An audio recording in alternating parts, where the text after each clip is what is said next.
Hey there folks, rinimt here, and welcome back to Let's Play Final Fantasy XIV of Realm Reborn. In the last part, we faced off against Midgard's Stormer and got ourselves a minion just kind of shoved on us. And now it's time for some Ether on Demand. Ere I forget, I believe Moonbreather had requested gathering the Scions. I assume there's been some progress concerning efforts to combat the Ascians.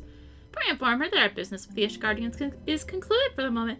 I shall be along once I've completed my communications with the Crystal Braves. Okay. Oh, down here. Got it. Right. What's up with your talk with dragons? Wonderful, because Ascians are next on the menu. Let's head into the solar, shall we?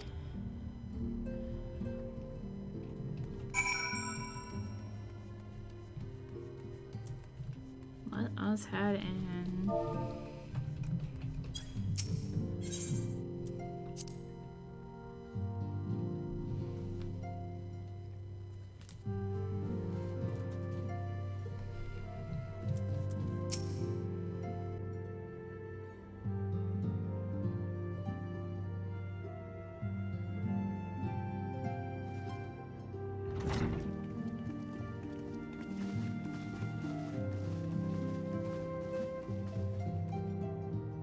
Now that everything's calmed down a bit, relatively speaking I mean, I thought it might be a good time to share our progress on the weapon.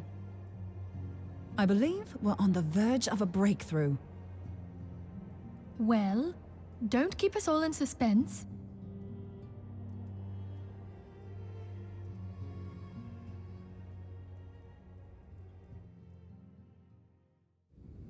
Just in case anyone's forgotten, let's start by reviewing what we already know. So, an Ascian is an immortal because its soul doesn't return to the ethereal realm when its host is defeated. Instead, it flees to the place that lies between our world and the void. Therefore, the first step to permanently defeating an Ascian is preventing its soul from making this journey.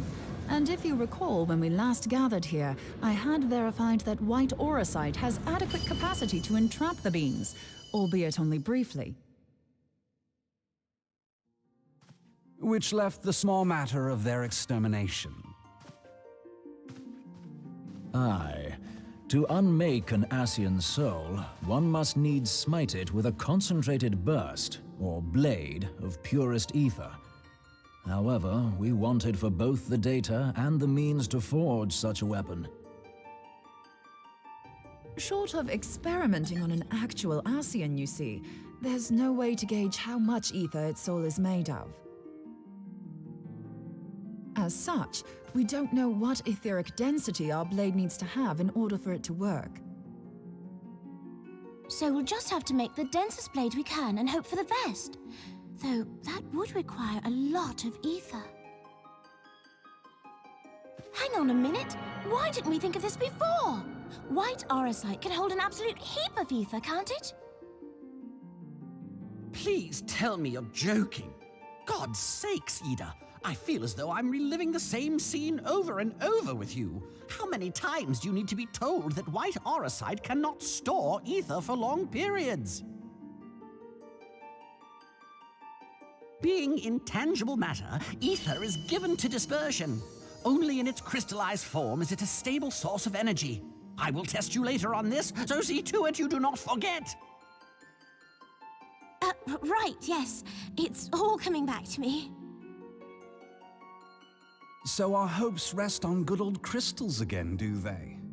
While they are certainly reliable, they leave something to be desired in the area of portability. Indeed. I am reminded of the quantity of corrupted crystals required to thwart Leviathan, and the extraordinary lengths to which the Lamentsons went to transport them. What if it should prove that a similar quantity was needed to destroy an Ascian's soul? Or still more? I do not envy the poor sod who has to lug all of that around, on the off chance that an Ascian appears. That's the very problem we set out to solve. And I reckon we've found the answer. If it isn't practical to lug around the ether we need, we'll just have to draw upon another source. And the only viable source is the land. If you mean to tap the Great River of Ether, know that it will entail considerable risk. Meddling with the currents may well induce a surge like to the one which despoiled Mordona. Give me a bit more credit, will you? Why would we need to tap the river when there are veritable reservoirs jutting out all over the land? I speak of corrupted crystals. It might be that their aspect is out of balance, but a crystal's a crystal. It contains ether, and we can help ourselves to it. While corrupted crystals are indeed abundant, there is no guarantee that they will be in close proximity at a crucial moment. But what if we don't need them to be? What if we could tap their power from afar? A malm away, say? If we could do that, we'd have ready access to ether aplenty in almost every corner of Eorzea.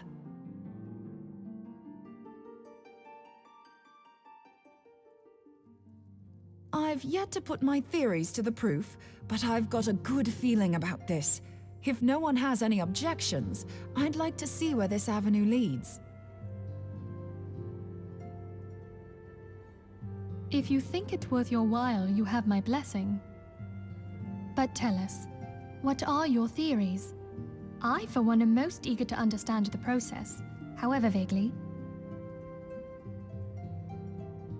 I thought you might say that, but no one wants to listen to boring old theories all day, do they? I know I don't.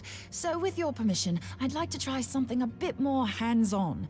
I've already built an etheric siphon especially for this purpose, and I've been meaning to try it out. Thing is, the profusion of corrupted crystals in Mordona makes it something of a high-risk testing ground. If anything goes awry with the siphon, it would be better if it didn't happen within spitting distance of quite so much ether. Ideally, I need an isolated specimen. Does anyone know where I can find one? May I suggest northern Thanalan? There you will find corrupted crystals of middling size, standing a reasonable distance apart. Ideal for your needs, I should have thought. Oh, and if you do elect to visit the place, I should be much obliged if you would assist me in another matter while you are in the area. Has something happened? Movement has been observed at Castrum Meridianum. During Operation Archon, the Alliance dealt the stronghold a heavy blow. Its facilities were extensively damaged, and its garrison reduced to a fraction of its former strength. Not long after our forces withdrew, however, their ranks were replenished by reinforcements from Castrum's sentry.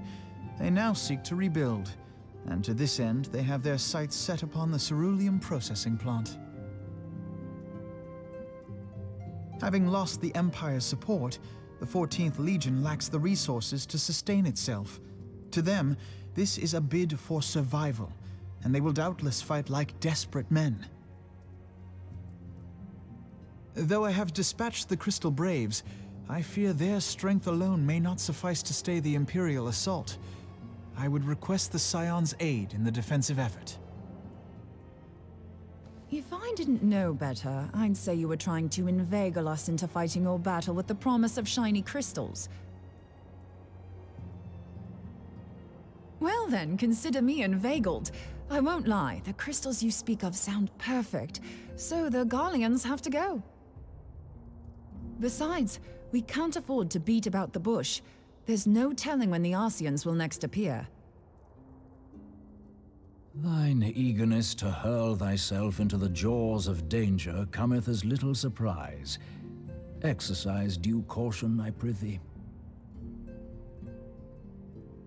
Though you have become a Crystal Brave, you are yet a Scion, Alphino.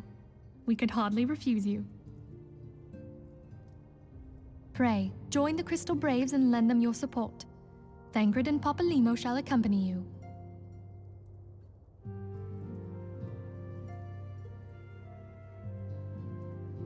Ida and Yashtola, in the meantime I would have you assist Moonbreeder. Scout out the crystal clusters, that the testing may commence as soon as the Garlean threat has been eliminated.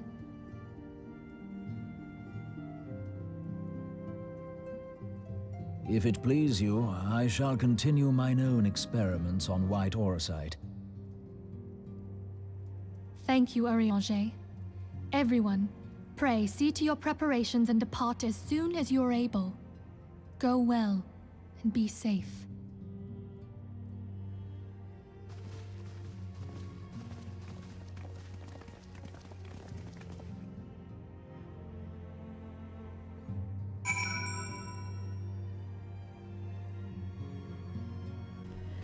Huh. Alright, let's go speak with Alphino.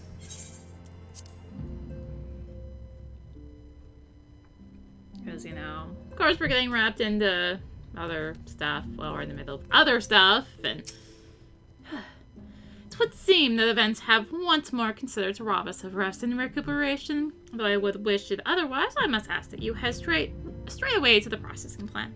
The Fourth have already deployed to the area and await the arrival of the Scions. Wilred will brief you on the developing situation. Meanwhile, I must rendezvous with Captain Ilbert at our headquarters in Ul'dah. I shall take command of our forces there with a lighter heart, knowing that you go to support the front lines. And dumped right into a cutscene again. Your duties take you to Northern Thylon, do they not? We too must say our farewells to the Rising Stones for a time. Flamin prowls to Ul'dah, and we shall serve as her escort. At my daughter's behest, I go to contact certain old acquaintances in the Gilded City. We are beset on all sides by civil unrest and imperial machinations, threatened by primals and troubled by dragons. We need all the allies we can muster. Many of my friends hold positions of power, you see, and it's my hope that they can be convinced to aid the Scion's cause. If past events have taught us anything, then we know that Eorzea must present a united front, or we shall fall. Ah, how extraordinary that my little Ascilia is involved in such far-reaching affairs. I am proud that I might now stand at her side not only as a mother, but also as a colleague. A colleague with influential connections, but I fear that Ul'dah has become a place of danger even for one so familiar with her streets.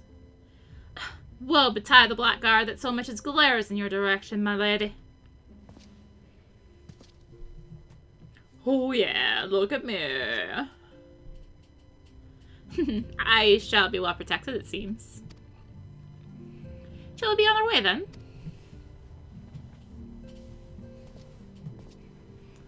Bye.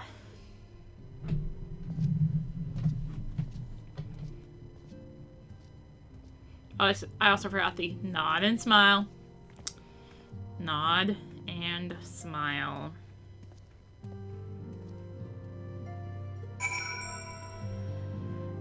Anyway, cerulean processing plant. Let's go.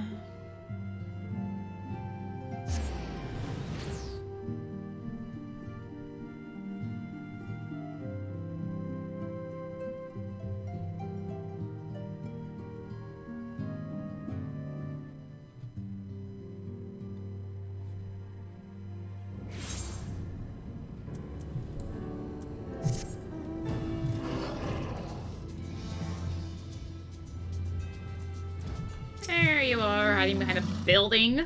The heck? Commander Livier sent word that you becoming a veteran of your talents is most welcome. Not that I don't think we can handle the situation, mind you. I've learned a trick or two since that disaster with the Almajah. But returning to the task at hand. The Flames reconnaissance scouts have reported Imperial soldiers assembling at Ravan's push.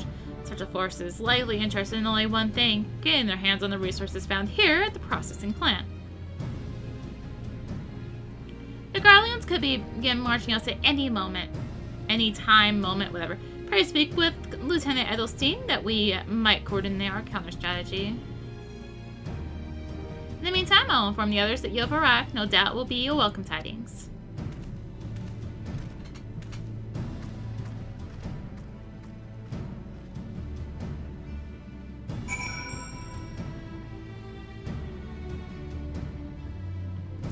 Hello. Lieutenant Ariana, my soldiers yet tell tales of your deeds during Operation Archon. Would that we could sit a while and reminisce about old times, but fear more pressing matters require our attention. Civilian draftsmen, you see, have come across several highly suspicious crates within the boundaries of the processing plant. I have met sappers take a closer look, and their horse fears were confirmed. These boxes contain powerful explosive devices, and devices of Imperial design, no less. By my order, the flame station here are conducting a thorough sweep of the compound as we speak. Though it troubles me that we were unable to apprehend the Imperial spy behind this, I have faith that our men will be able to neutralize the threat for now. In the meantime, our scouts bring troubling news on the latest movements of the Imperial Army. I would once again ask for your aid. On the counter-offensive. We've been keeping a close eye on that Garlean garrison, and it would seem the Imperials have finally begun to mobilize. According to the reconnaissance report that just came in, the squads seen leaving the cast room are too few in number to effectively take and hold our position. They will likely mount a swift assault and focus on the acquisition of resources. I have, of course, also shared this report with the Crystal Braves. They have decided to take to the field to meet this assault head-on. I've appraised your fellow Scions of the situation and heartened to know that they will be joining the effort. Pray report to Lieutenant Ascian and lend your much welcome strength to the counter-offensive. If you insist. I'm smelling a solo instance. Maybe not, though. Maybe not.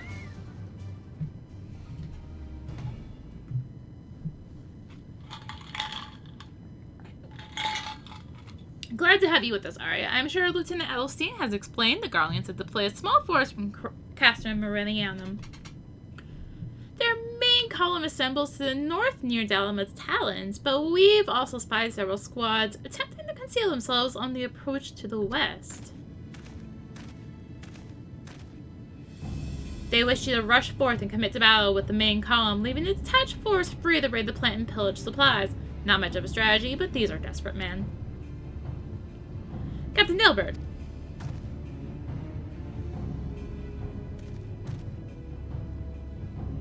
Greetings, Scion. I understand the commander bid you and your fellows come lend a hand to the brave. Blah, blah, blah. With such mighty heroes at its disposal, the Fourth should have little trouble contending with aught the Garleans might throw at them. But even you cannot be everywhere at once. The Third was getting restless, holed up in Ul'dah, so I marched them out here to fill any holes in the plant's defenses and add their numbers to your counterattack. The reinforcements are welcome. We have enough soldiers now to divide our own forces and safely engage the enemy far beyond the walls. Aye, 'twould be best to avoid staging a battle anywhere near this much ceruleum. Let's take this fight to the Garleans. A wise course indeed. I shudder to think of the consequences should any of these storage tanks be exposed to fire. If there are no exceptions, the Scions shall join the Fourth and give battle to this main column. You're with the Third then, Warrior of Light. Your job will be to intercept these squads hiding out in the west and prevent them from reaching the processing plant. When you're ready to proceed, report to Lieutenant Yuhase. His scouts should have a rough idea of where the Imperials have concealed themselves by now. Okay, I'm no longer smelling a solo instance. I'm smelling a seek out and find enemies. I mean, you never know. Could be a solo instance still. Oop. A pleasure to be fighting at your side once more, Scion. Our operations invariably succeed when you're around, and victories are wont to pave the road to greater coin. Now, this detached force we've been sent to eliminate has split into smaller squads, the better to conceal themselves within the terrain hereabouts. I imagine we'll need to split ourselves up as well to cover more ground and make sure we root out all these would-be raiders. And seeing as you're an army unto yourself, I've assigned you your own areas to scour clean of enemy soldiers. Aye, this will be a simple search and destroy.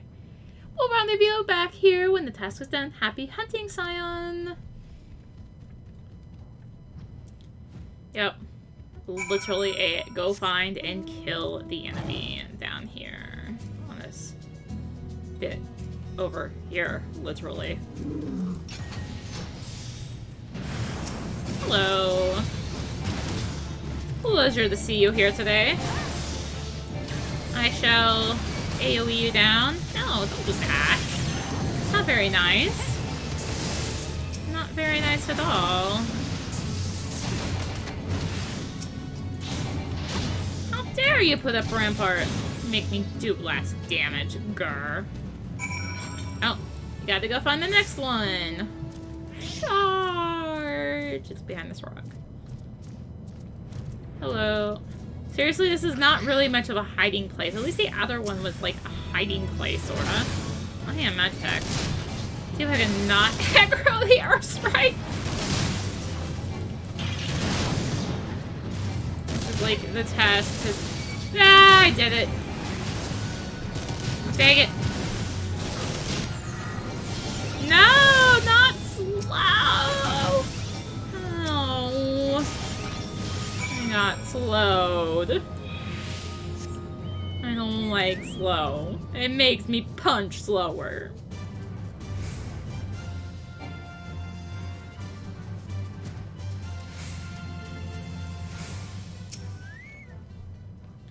You seem grim, Scion.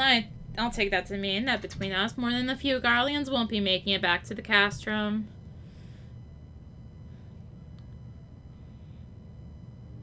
These Imperials, though, they certainly made us earn our pay. I would be a happy man if I never had to tussle with another one of those Magitech horrors. It's time we bid this war-torn land farewell. I will contact the fort and let Lieutenant Ascian know that the west is now clear. I would appreciate if you would do the same when you report back to Lieutenant Edelstein.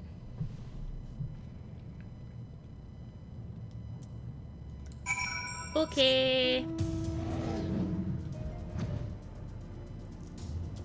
If you say so.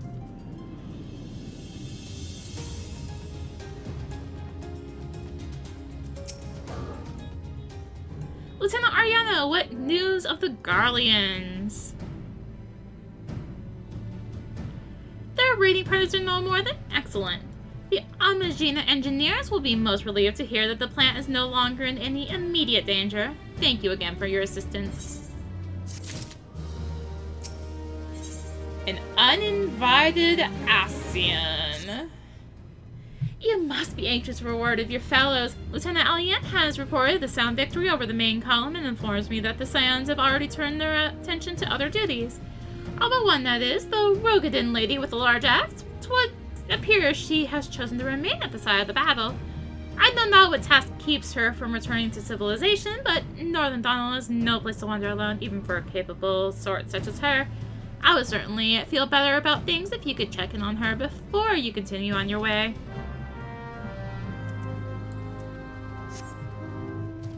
I suppose we can go check on Moonbrita. I suppose.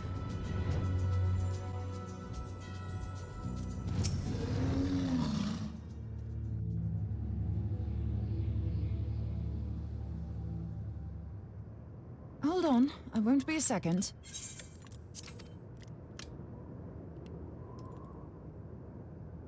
The beast seemed peckish, so I gave it a taste of my axe. I know, as Urianger never tires of reminding me. An axe ill becometh the hand of a scholar. What can I say? I like axes. To hear my mother tell it, I came into this world holding one. And it's not as if it stopped me picking up a quill, is it? I often think of the man who introduced me to the joys of learning. He's one of the reasons I decided to come to Eorzea. Him and my excruciatingly stiff childhood friend. Considering how unalike we are, it's a wonder we ever got on. The world's a strange old place, isn't it? Aye, that ought to do it.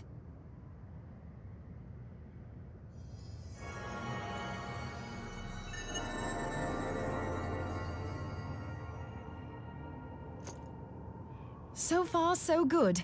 At these concentrations, it shouldn't matter too much if something goes awry. Just enough ether to make it interesting. Did you see that? The way the crystal glowed? The siphon works, I'm happy to say. With a few refinements, it should satisfy our appetite for ether, which just leaves the small matter of forging our blade. I'm not sure how to go about it just yet, but I swear to find a way. I'll put a blade in your hands if it's the last thing I do.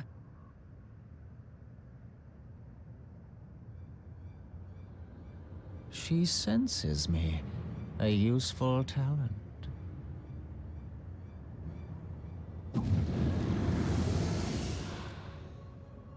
An Ascian, are they onto us? By your brand, I see you are an Archon of Charlian, keeper of knowledge, seeker of truth. Meddler. I don't know what the hell's you're saying, but I don't much like your tone. Your instincts serve you well. But come, be not unsettled on my account.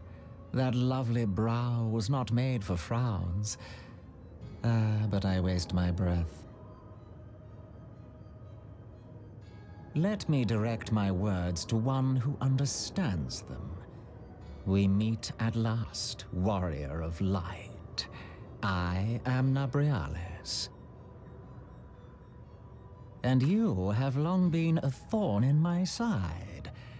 I suffered the overweening presence of La Habrea that men might host the power of gods, only for you to undo my hard work.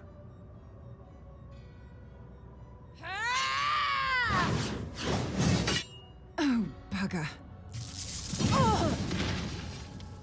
Do settle down. You must concede that I acted in self-defense. But what's this? I do not sense the blessing of light. Oh dear. Could it be that frail Hydaelyn has forgotten her champion? This I did not foresee. Shorn of light as you are no longer a threat. And better yet, the seal is broken. Now is the time to claim the staff. With it in my grasp, I shall rise above them all and take my place at Lord Zodiac's right hand.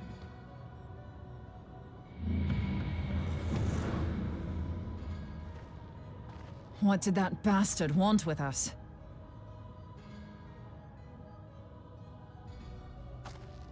Nabriales, he calls himself. With charm like that, I'll bet he has maidens falling at his feet, unconscious. But this staff, you say just talking about it had the bastard grinning like a brat on his name day. Must be quite a staff. Oh, gods. He means Tupsimati, Master Louis Soir's staff. Minfilia's in danger. We have to get back to the Rising Stones.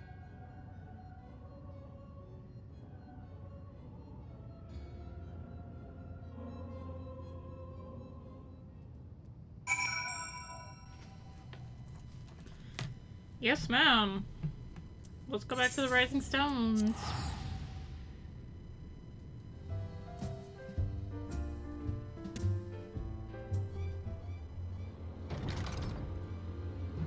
You're here. Master Louis' staff is kept in the solar, isn't? Quickly now.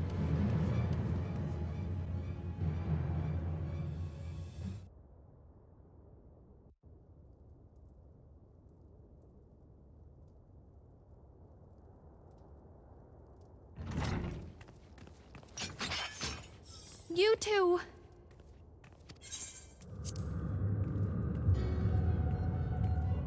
So, you were able to divine my intent. What now, warrior of light? Ah, but that name is no longer fitting. You have become decidedly dull, and quite incapable of barring my entry. What do you mean? You truly do not know? Then I suppose it is only right that I enlighten you. The blessing of light kept you and your fellow meddlers safe. It was that which prevented my kind from entering your domain. My kind, I say, though it had no power over the likes of Elidibus and La Hebrea. Being of this world, they could come and go as they please, while I could only look on. But I need look no longer. Now that the seal is gone, I mean to act. Unlike the others, I am not given to waiting. I shall take that staff and bring about the next rejoining. Rejoining? Then it was your doing. The Isle of Val, the scholars, all of it.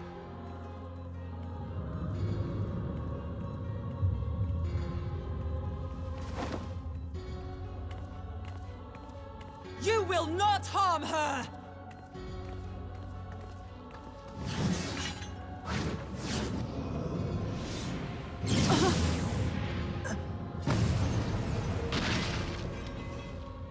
Moonbreeder! Why must you insist on forcing my hand? Did you learn nothing from our last meeting? Ah, but I forget. My words fall upon deaf ears. The staff is but a broken relic, a memorial to the departed. What possible use could you have for it?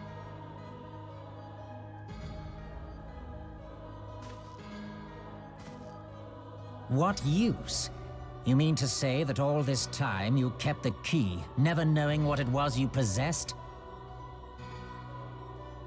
The staff Tupsimati, or rather the stone tablet it bears, is host to a great power. Together with the horn, it can be used to draw vast quantities of ether from its bearer's surroundings. How else do you think Louis Soir was able to invoke the power of the 12 without making them an offering of crystals? Summoning requires not only prayer, but a profusion of ether. Even a child knows that. If I did not know before, you may be certain I do now. But above all, I know that we cannot allow this staff to fall into your hands. I will die before I let you take it. Insufferable woman. I would happily end your miserable life here and now. Alas, Elidibus would never let me hear the end of it. Very well. If you will not part with the staff, I will take you too.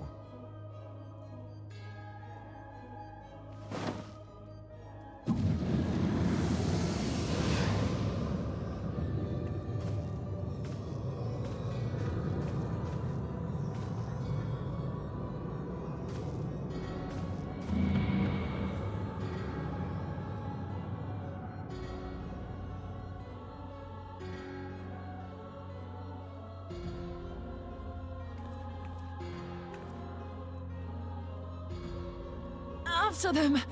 Quickly! Before the rift closes!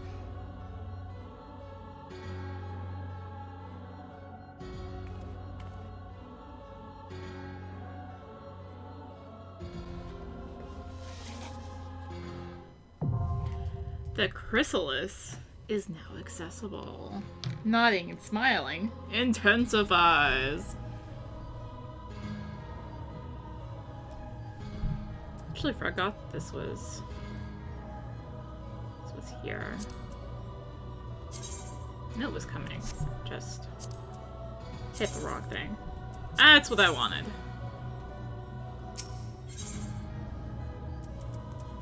Clear the Chrysalis.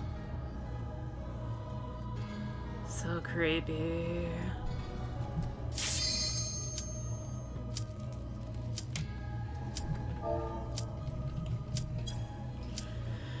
There it is.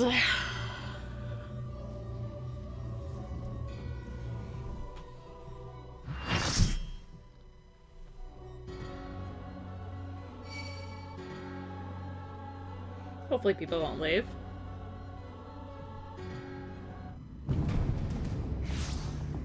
Some people kind of don't like this one. This particular trial.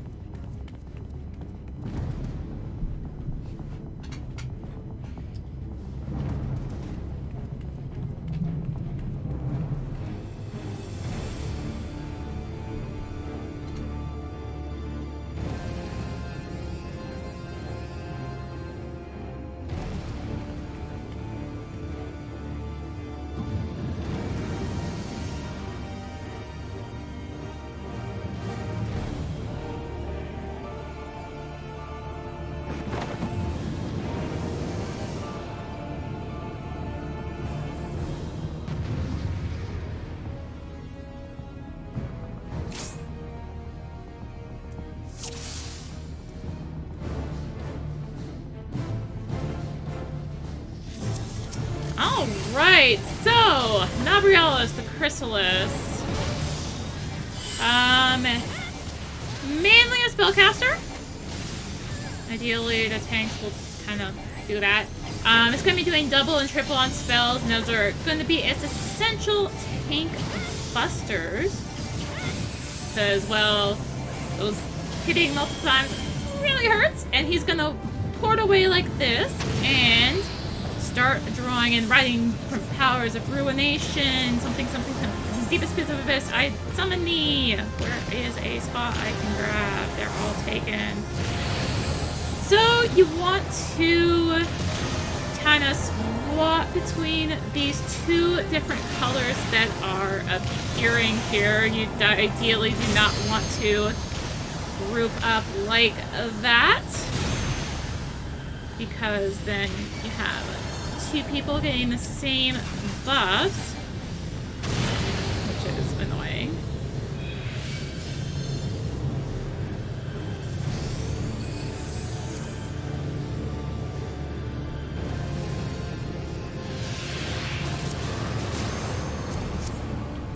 Alright, so we can fight him again. We're gonna have to deal with that another time. However, he is still gonna be doing this annoying porting away, and he will target a random player within the base, doing a set conal attack in that direction. You can, of course, avoid it like so. So I'm going to be holding up shoulder tackle for when he decides to do that again, because he likes to do it a lot, and it's really, really annoying. And it's like, yeah, this is why I tend to mainly play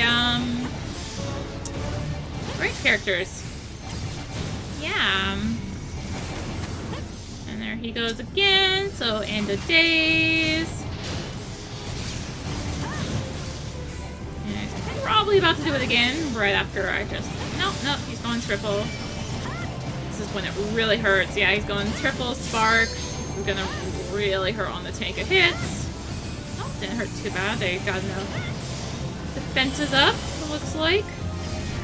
So notice the limit break gauge is filling really, really fast. Well, relative compared to other fights. This is very, very important. And there he goes again. Oh, that was in that. No, we're good. We're good. I believe he's about to warp again. But this time he's going into this phase once more. So let us do this again. I thought the other player there was going for that one. Apparently not. So one thing I didn't note last time is one or two of these will randomly spawn a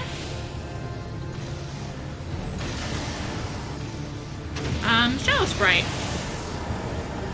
This one right here. And one right here. So the attack he does at the end here, it powers up based on however many you manage to get to him. So now you can see we're actually at Limit Break 3. This will be the first time we're going to be seeing Limit Break 3. Yeah. No, we kind of just gotta sit here, wait for him to finish off that Dark 4, which isn't very strong because we were able to interrupt most of them. He's going to do a Quake 3 on us, which, well...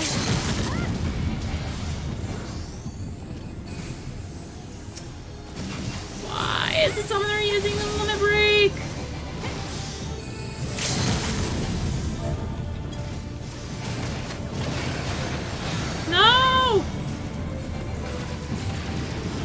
god, this is bad.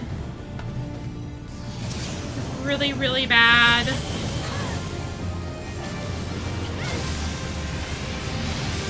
This is really bad. Hopefully we can DPS this. Oh, no, this might be a wipe. This might be a wipe. So we have to go into this weird kind of area here. Duration of all current enhancements and enfeebles will be extended, has been extended tenfold. There's going to be these meteors falling. The first one that falls is going to reveal an ethereal terror. Ideally, what happens here is a melee limit breaks it, and well, that's not going to happen. So now we have to hope we can damage it. So there's going to be more comets falling, and the tanks need to take these out. The tanks really need to be taking these. They are not. Ow, our faces. No. This is a wipe.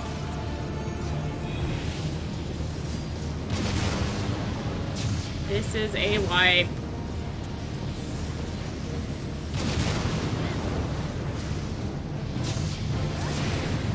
Oh my god. How do we win? We're not winning, but we got out of that.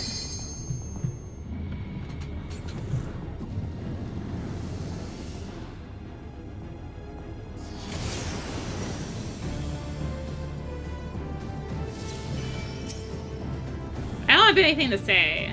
Like, not how that was supposed to go at all. Yeah, we aren't winning. There's no way. I mean, they home gang, but they can't do 11% damage in the duration of home gang.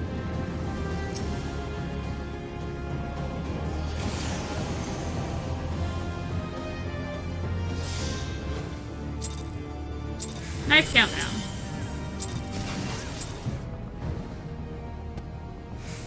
Take two. Doesn't extend.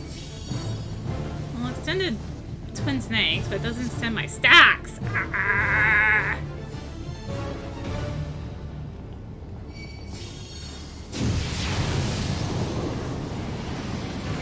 I don't know why they made our tank up there. Alright, let's actually limit break the terror this time. Show off Final Heaven. And get out of there. See how easy that is when you limit break the terror? I mean, of course we also have the echo on.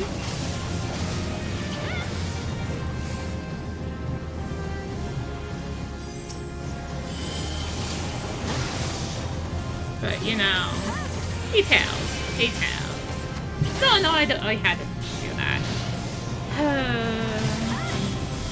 But pretty simple for this part when, you know, everyone is alive. It turns out.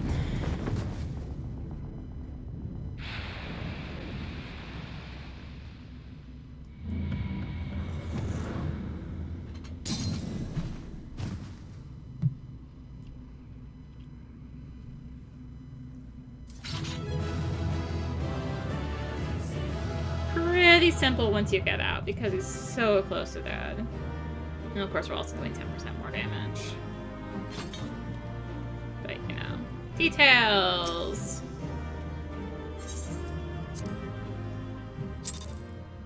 Details.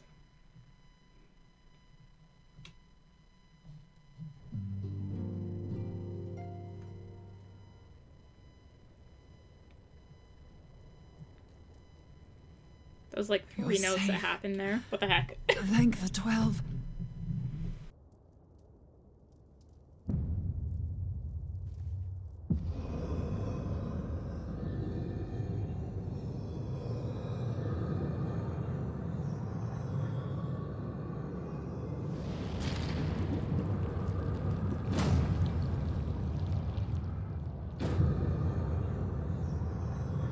You may have bested me this day, but what of the next? What of all the days to come?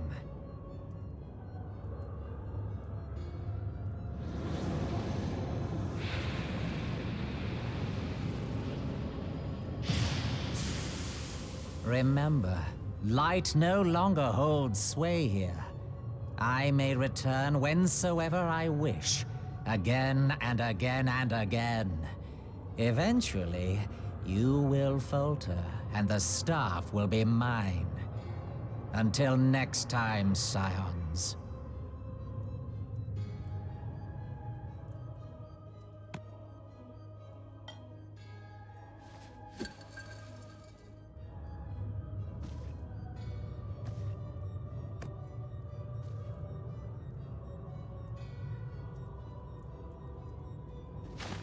There will be no next time.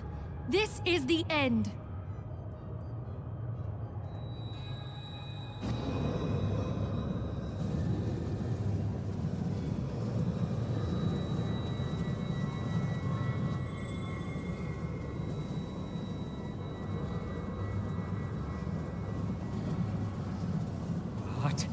What trickery is this?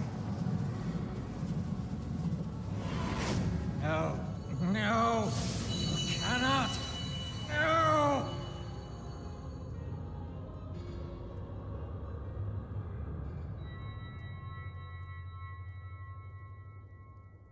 Use Tube Samati to gather ether. Quickly, before he breaks free!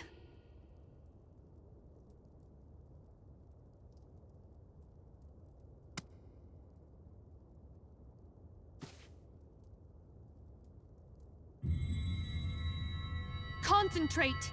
Call to mind the time you struck down La Habrea with the Blade of Light.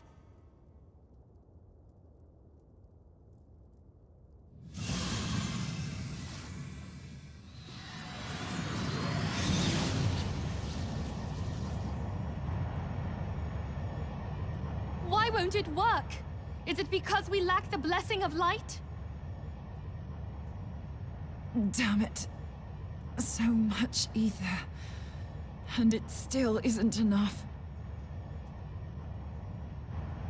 Fools! No mortal prison can contain me!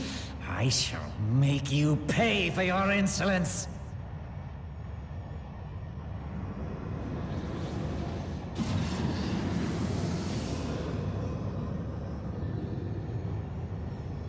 Please, Mother Heidelin, hearken to our plea.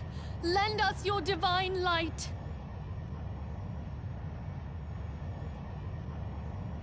Why can you not hear us? Do our words no longer reach you?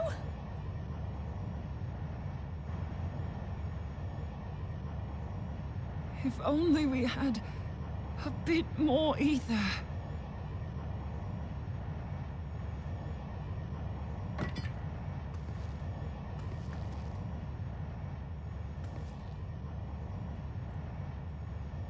Moonbreeder, what are you doing? Master Louis Soir, I understand now the choice you made. In death, there is life. Farewell, Urianger. You damned old coot.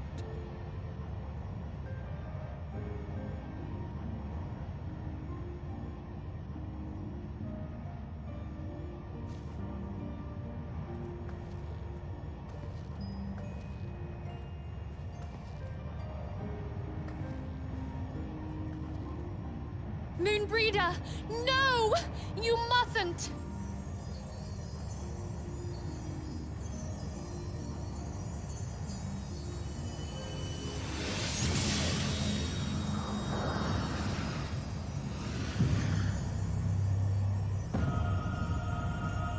What?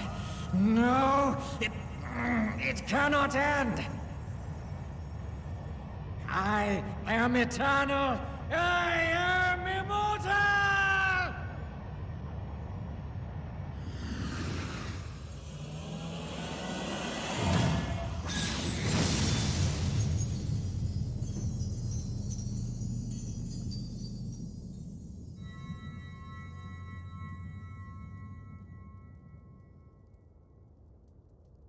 Moonbreeder. She's gone.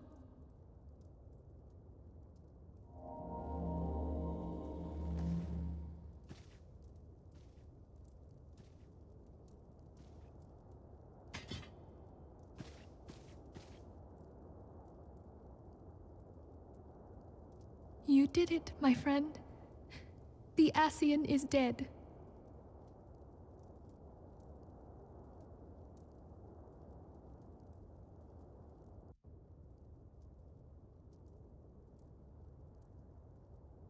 This device is a legacy of Moonbreeder's toils and sacrifice. I shall hold on to it for safekeeping. Minfilia, are you all right? I am. Oh, we were surveying northern Thanalan when we received the distress call. We returned as swiftly as we were able. It seems you have everything in hand, however. What happened here? Where is Moonbreeder?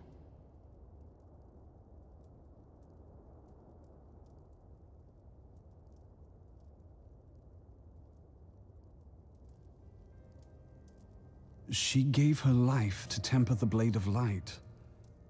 I have no words.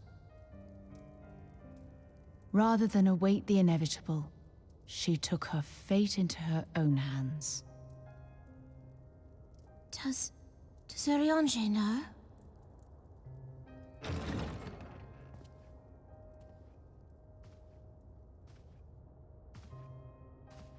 My friend, there is something I must tell you. I heard all, my lady. The moon sinketh, taking her leave of the heavens, yet her passing heraldeth the coming of a new day. Moonbreeder hath fulfilled her destiny, hath she not?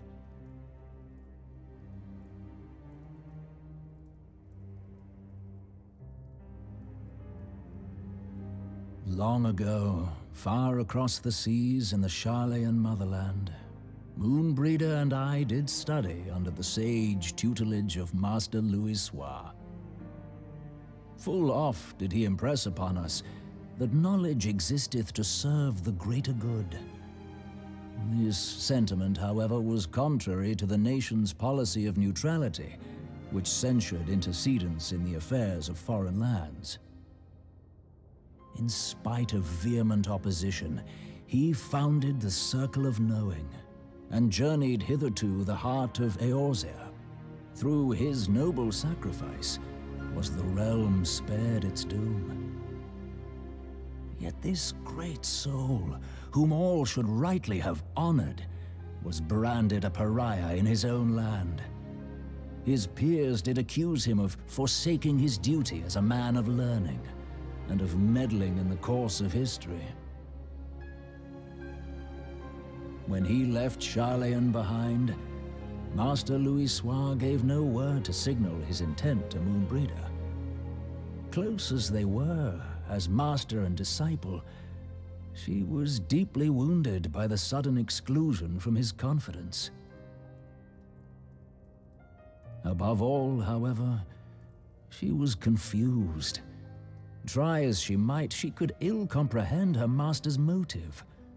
The slanders that were heaped upon him after his passing served only to inflame the turmoil within her. For years upon end, she knew not what to believe. Torn as she was twixt the man whom she revered and the man who forsook her and his duty both. The Louis Soir I knew would never forsake his duty, much less one of his own. This I know full well, my lady. 'Twas not for want of love that Master Louis Soir hid his intent. He but desired that Moonbreeder discover her own path, free of the shadow of his influence. Long did I contemplate revealing the truth to her, and long did I hold my peace. After all, was it not Master Louis Soir's wish that she come to the truth unaided? I told myself it was, and resolved to let her suffer. Knowingly did I deny my friend the comfort she craved. And now she hath gone to her rest, with doubt still in her heart.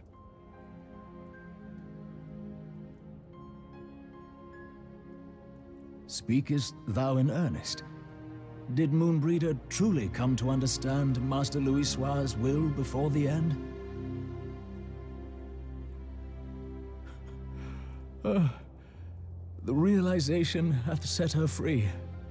She may now find the peace which hath for so long eluded her. Oh, Moonbreeder, my dearest, how I shall miss thee.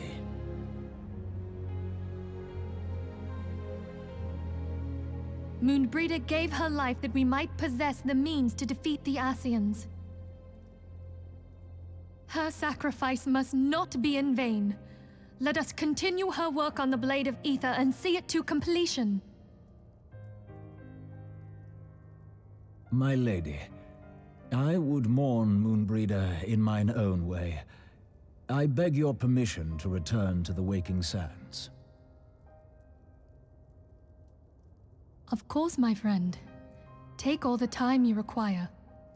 We shall be here should you have need of us.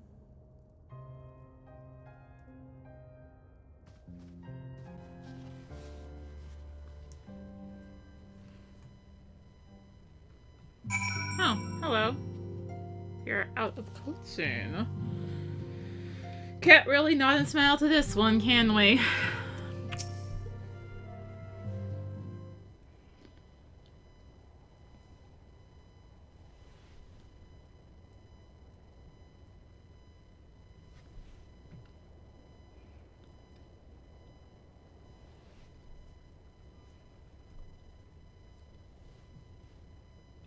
Never have I seen Ariane J so utterly defeated. No one should be made to suffer such grief.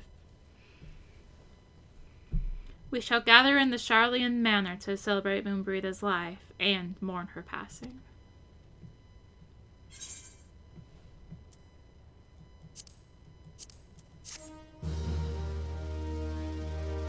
Music's too happy. In memory of Moonbreeder. As Moonbreeder was a native of Charlian, I feel it only fitting that we gather before the Mark of the Scholar. Are you familiar with the stone? It is a monument found in Rathfrost and is sacred to Thalia, guardian deity of the City of Learning. There shall we pray for our dear friend's soul and bid her a peaceful return to the light of the Mother Crystal. So, we need to head way down there. Way down there. Oh my goodness.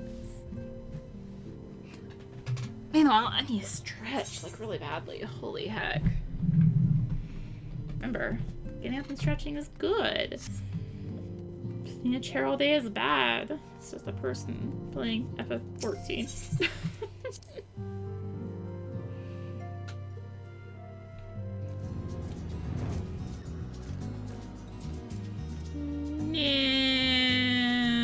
I was hoping. Oh, I should have taken a different way to fly out here. And there is our destination among all these plasmoids. I believe we have been out here before. I believe.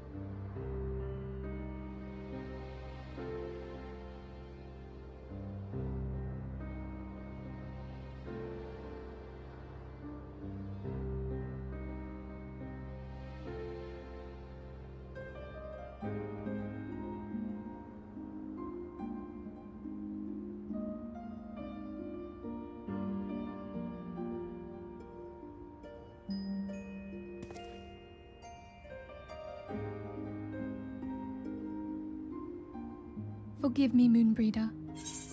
Had I been quicker or wiser, but I was not, and you paid the price. But you would not suffer us to wallow in our sorrow, would you? You would tell us to pick ourselves up and get on with it.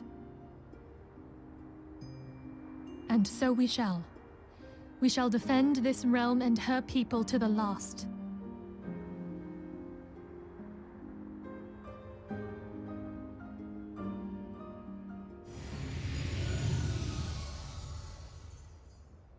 Life for death, a fair exchange. Other bargains will be struck.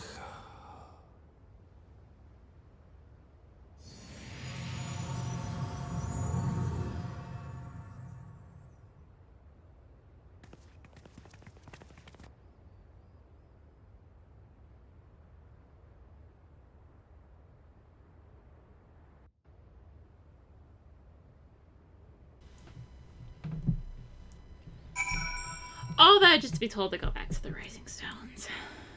Could have cutscene taken me back. Jeez. I'm taking this way, dang it. I think it's slightly better. Pretty sure I can get in. Yeah, I can. See? This way is so much better. Ah, flying. Flying. It's so wonderful. Ah, I love it. Love it so much.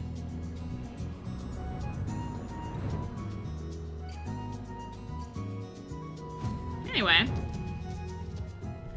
though we have said our farewells, the pall of sadness has diminished but little. Forgive me, as antecedent, 'tis my job to be the pillar of strength for all others to lean upon.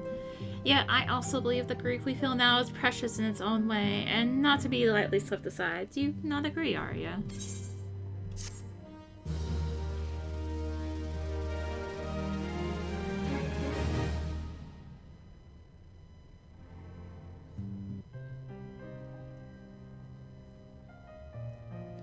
Tis as if a dagger has been thrust into my breast.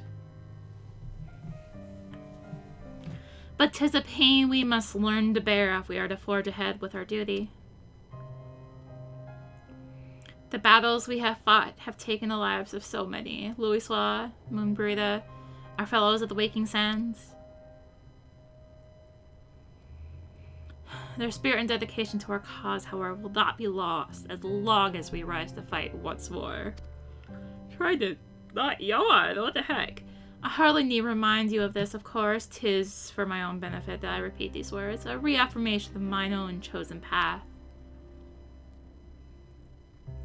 If we do not rebuild the foundation of my resolve, I am like to collapse in a fit of weeping.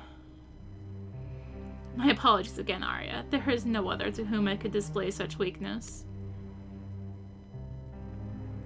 You are my pillar of strength, and I fear I shall have need of your steadfast presence in the days to come.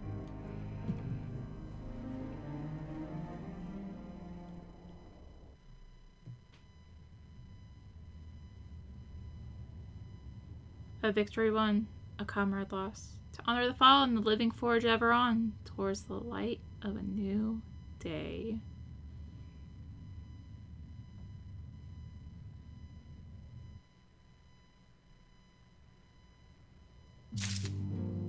And thus, we have finished patch 2.5. However, you'll notice there was no achievement. I mean, we got an achievement for beating the trial, but there was no achievement, and they just kind of unceremoniously into the next quest. That's because up next is patch 2.55. However, we have the post game of 2.5 to do first, meaning 2 dungeons, 1 raid. Yep. So next time we will go ahead and take on those dungeons. I am dreading the raid. Ahem. Yeah. So thank you all for watching. If you enjoyed the video, apologies for yawning, what the heck? If you enjoyed the video, consider liking, commenting, and or subscribing. If you really enjoyed it, consider supporting the channel. All support greatly helps her keep making content like this and more. You can find the links for that in the description, along with links to me on social media. So thank you again for watching, and until next time, this is rinimt, signing out. Bye!